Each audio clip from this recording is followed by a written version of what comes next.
afternoon. Hello, and welcome to another episode of the Digital Access Show.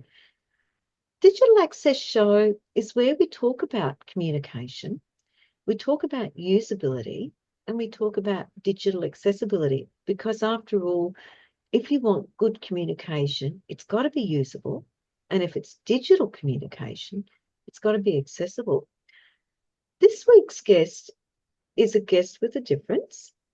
He is a marketing person for an NDIS provider and he does wonderful work.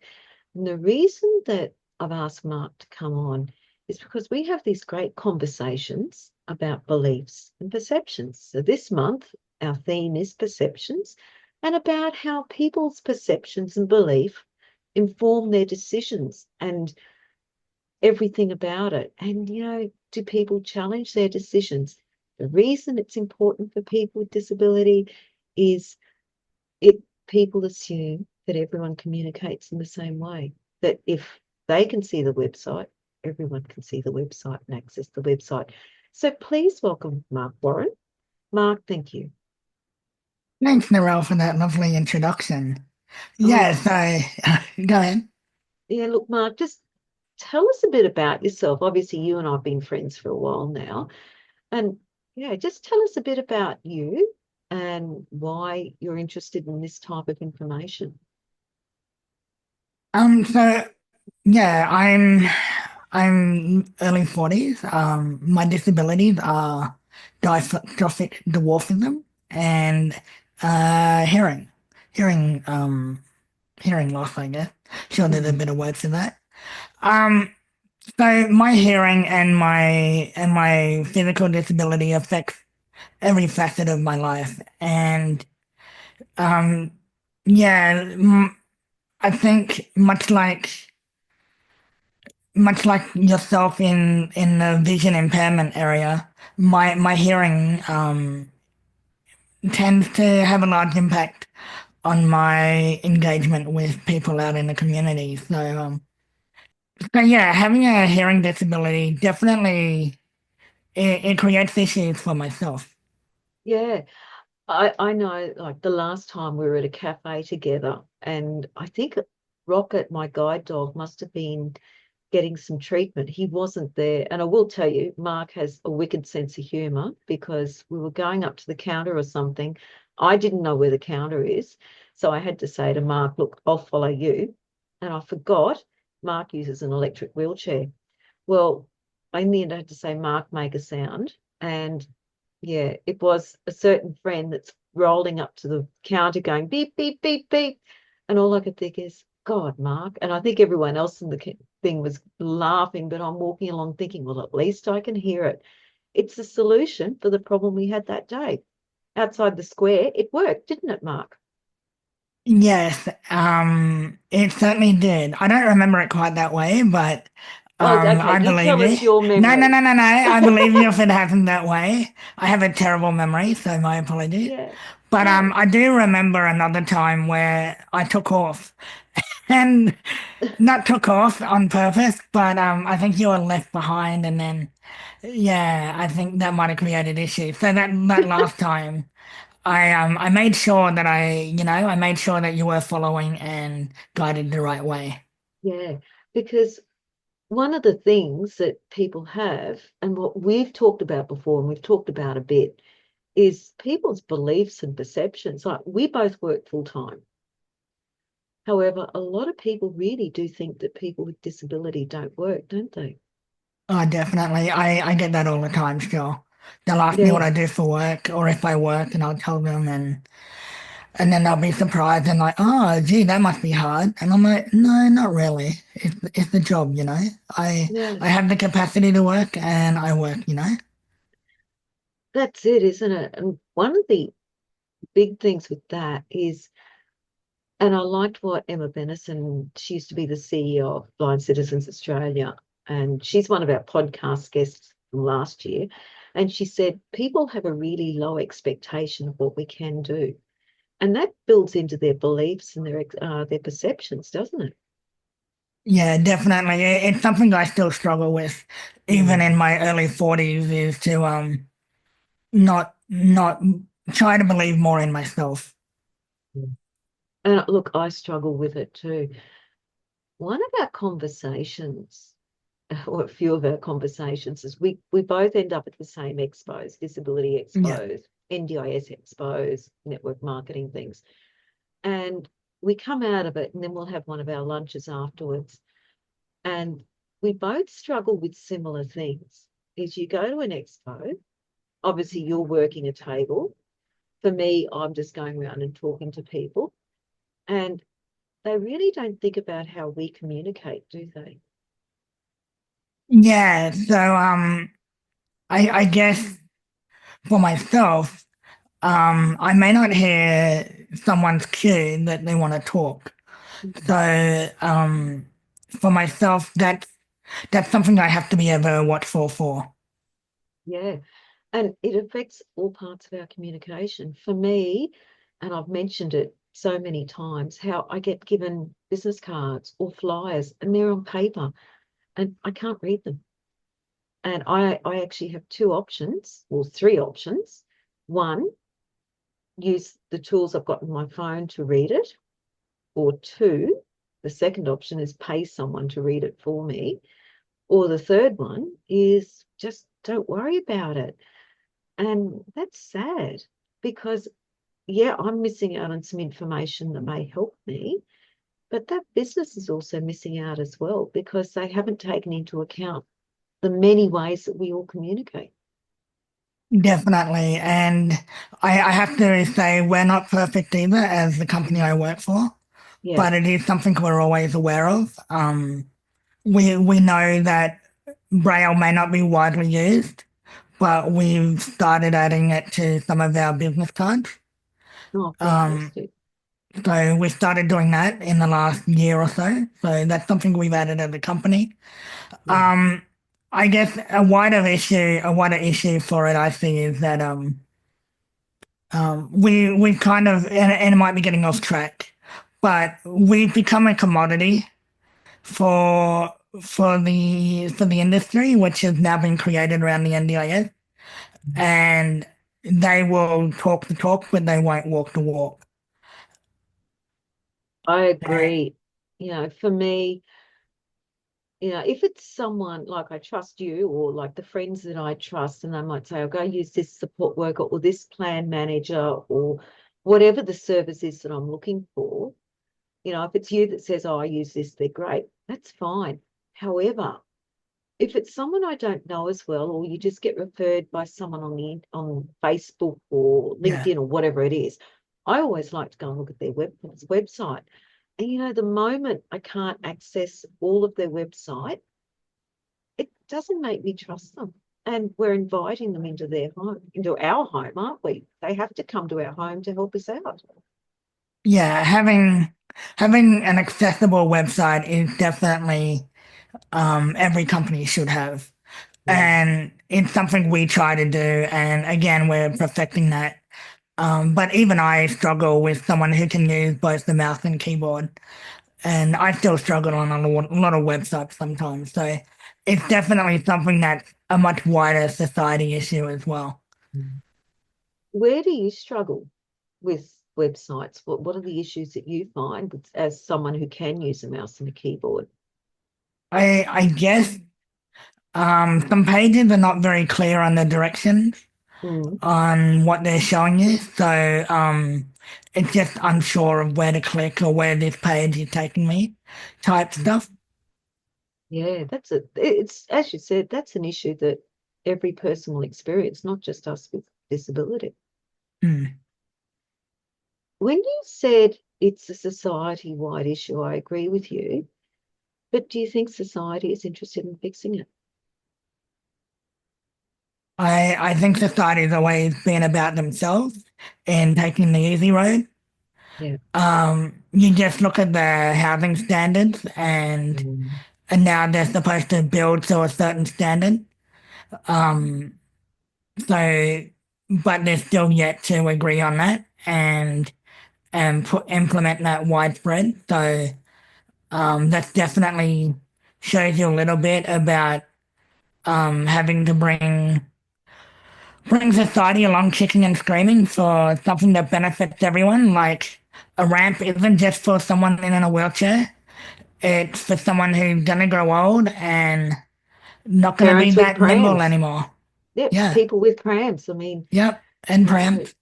yeah, there's so many issues there, and it's even like the tactile markers on the ground, your dots and your what we call braille trails. I mean, they're a good indicator for kids because you can say to the kids, don't cross those dots.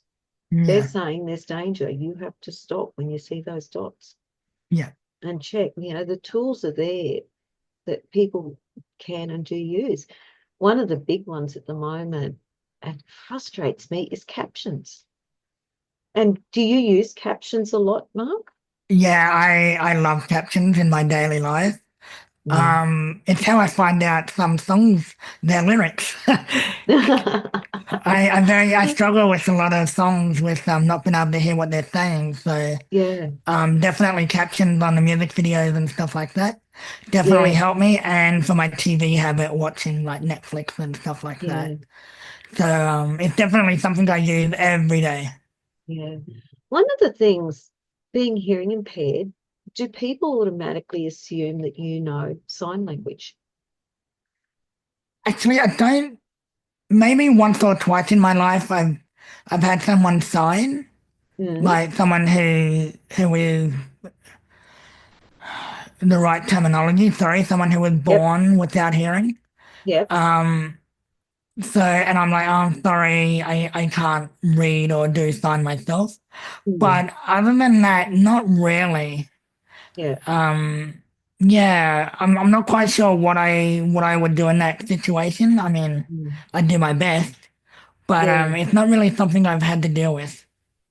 Because the fact is, hearing is quite an invisible disability, isn't it? Yeah, definitely. Yeah. Yeah. Whereas, as you said, the dwarfism is a much more visible disability. For me, my sight impairment's quite a visual one because I have to use a cane, or like today at the shopping centre, I had to get led because we're just too many people to use a cane. So it is visible. Yeah, on my like most NDIS plans, you have to have one major disability, and for Yeah. me, that would be my dwarfism, Yeah. which allows me to get funding for a lot of things. And then I do have like a little bit of scope for my hearing, but Yeah. it's not something I really look to for my hearing, the NDIS plan. It's more Yeah. of a governmental benefit stuff I get there. Okay. Yeah. Whereas for me, I've only got the one, which is the vision impairment. And, for me, the number of people that assume I can read Braille, Yeah. and again, it's a perception, isn't it? It's that assumption. Until a couple of years ago, I had that perception as well. Mm. Until I met someone who, like yourself, was vision impaired, and he said that yeah, not all people use Braille or learn Braille, and so Yeah. he gets by using his phone Yeah. And for that's every what I part of do. his life. Yeah, Yeah, I'm so dependent on my phone. I would freak if I can't find my phone.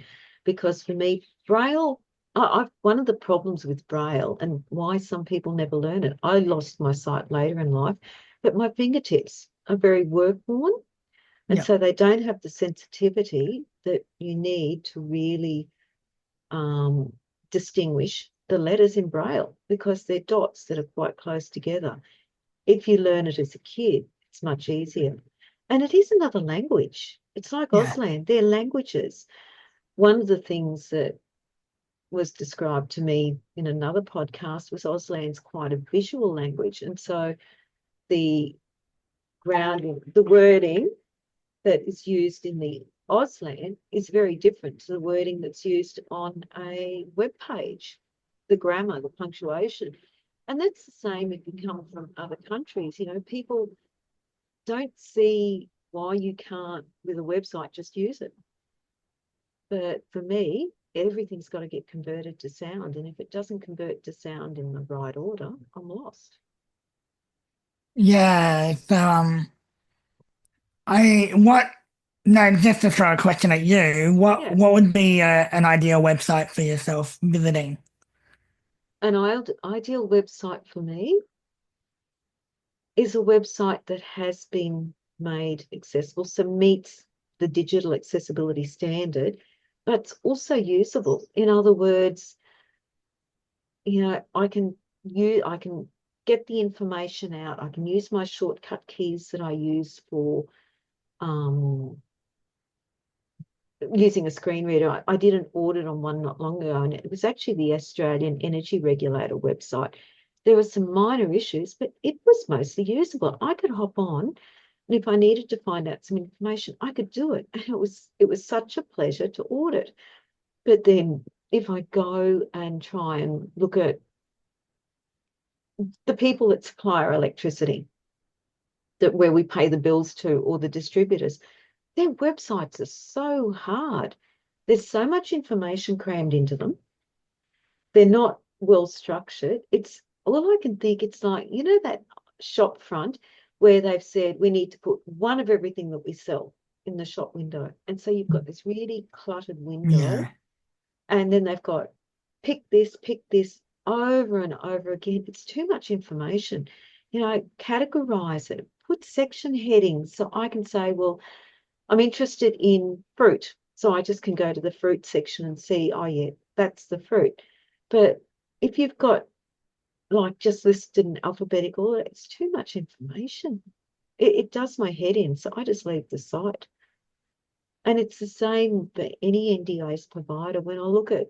If I look and think, okay, I need to get a different support worker team or whatever, and I start Googling, they make it look pretty, but it's just not yeah, completely accessible. yeah. And yeah, I think companies are open to the feedback, but I guess it's whether they'll actually use the feedback. Actually, that's the point. It is. And the other thing is, companies that you use, they do expect it for free. That's another perception, isn't it? That Yeah, yeah. because we've got a disability, we should give them the information for free. But would we have a support worker do work for us for free? That never happens. Family. Yeah. Or at least the government would like it that way. Family.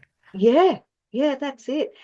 And really, what we're really talking about, isn't it, is people's beliefs, because they get a set belief that people with disability don't work, or Yeah, everyone can read the website because they can read the website, or everyone can yeah. read a business card because they can read a business card, or everyone knows that they want to speak to you because they can hear.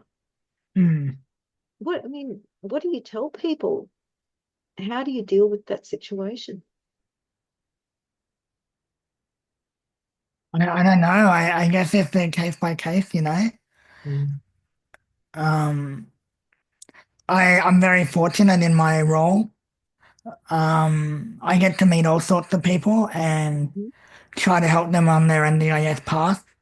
Yeah, And if I don't have the answer, I will send them to someone within the same vicinity if we're at an expo yeah, and try and help them get the answers they need.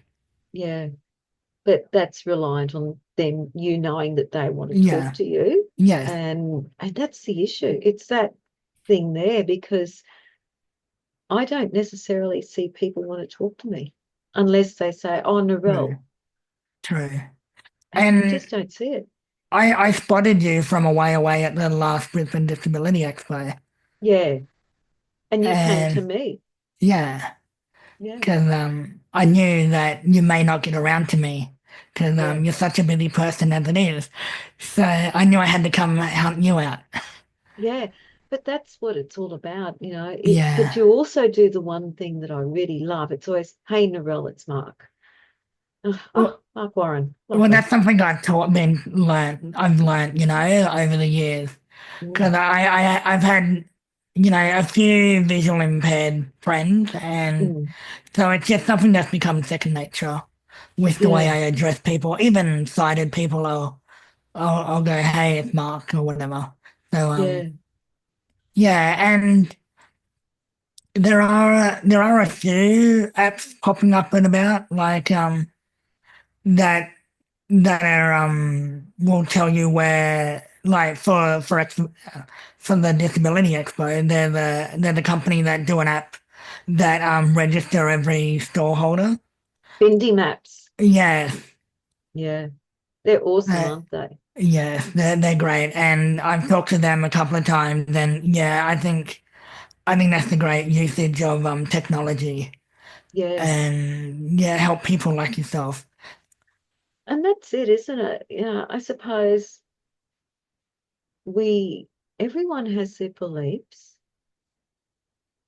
and their beliefs are based on the way they perceive whatever's happened. Like me and you, you've got a different idea about what happened with the, getting me to the counter last time, where I've got that one way.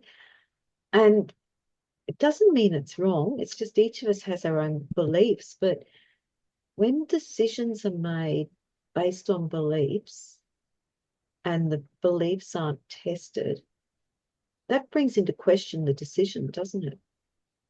Definitely, and I think we're only human. We all fall for that. Mm. I still fall for my own beliefs sometimes. Yeah. And when it's tested, yep, I'll definitely change my decision on whatever that thing is. And I guess um appearances, and especially in the sighted world, is very hard to get past. First first impressions. Yeah. Just yeah, so I think I would like to think that the school and we're getting better as a society and being more acceptable, accept, accepting, not acceptable, getting Yeah. more accepting of people with differences. I don't know how you feel about that.